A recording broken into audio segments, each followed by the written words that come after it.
Now we go with Marlene. Says, hi Ave, I'm a fresh grad through the artist and currently focused on adding more projects to my portfolio. I usually do props or hard surface. I have applied to some game studios, outsourced studios, but only landed one interview. So your feedback on my portfolio is welcome. Okay, so the first thing I see, my friend, is that we are definitely missing more projects, because from these things right here, I can already see 3 projects that are very simple. So whenever I see a portfolio, I very quickly scan the portfolio and I immediately notice, okay, like which of these elements have potential. This has potential, this has potential, and maybe this has potential, okay? Actually, no. Like, I actually would probably pick this one instead. So this, I've seen grenades a lot of times. I've seen a lot of guns, and I've seen a lot of spaceships, and those particular thumbnails are not like really interesting to me. They don't call to me. And if I go in here, there's nothing. Like, I click, there's nothing. There's no wireframes, there's no like breakdowns. I can't see the UVs. So this is not a project that I can use to evaluate how much you know or don't know about the 3D world. Same for this one. I look at this, it's a very sort of like blocky. It's fine. The render, it's a very simple, I would say.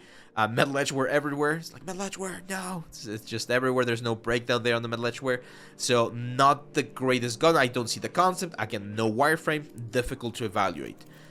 Same for this ones. Just very simple. I mean, we do have a sketchfab right here. Let's take a very quick look at the concept. Or at the wireframe. Okay, so for games, this is fine. Like, this is low poly. So that's what we're normally looking for. But from a texture perspective, we're still missing a lot. Like, I don't see anything, right? Like, it's a very, very simple prop. And remember, simple props will not get you far. It's better to have multiple simple. This one's a little bit better.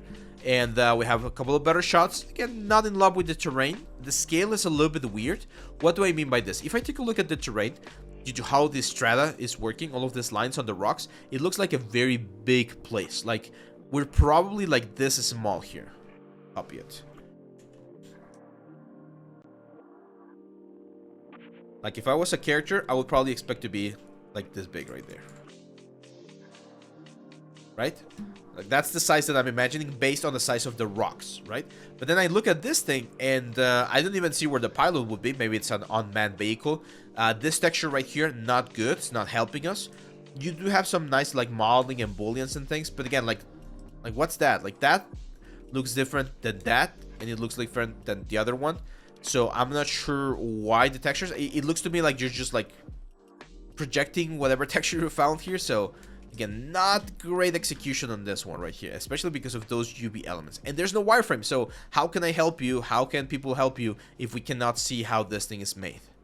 This is a little bit better, okay? Clean surface, nice. A nicer render. Clean UV or clean topology, that's good. Nice UV. So this one, definitely an improvement from the other ones. But in this particular case, I don't find this kind of vehicles as interesting. This is my personal preference. I know there's some people that find it interesting. But from a sci-fi thing, again, I'm not seeing anything, especially on the texture. It's a very simple texture. So it's weird because it's the first time I'm seeing some good topology here from you on the portfolio. But then you're not using that topology. And look at this, like the color, the base color is just a flat base color thing. If you want to do that, fine, but then look for some car renders and how they render the cars for like presentation. You're gonna get a better result. This one's really good though. It's really interesting, Nicolas, because you have some really interesting elements on the hard surface stuff, and then you show me this like hand painted stylized weapon, and it's a really good weapon. Now I'm gonna check something here, because sometimes I find this trick that some people do with weapons, where they'll grab the concept and they'll just project the texture onto it, so they won't paint it themselves. But no, it seems like you did paint it yourself, so that's cool. That's great. Now the problem here, Nicolas, is that we have two completely different things here on your portfolio. Oh, you have some animation as well. Interesting. So we have hard surface, realistic stuff, and then we have hand-painted, stylized stuff. You need to make up your mind and decide which of this you want to do, okay? Because they're very, very different.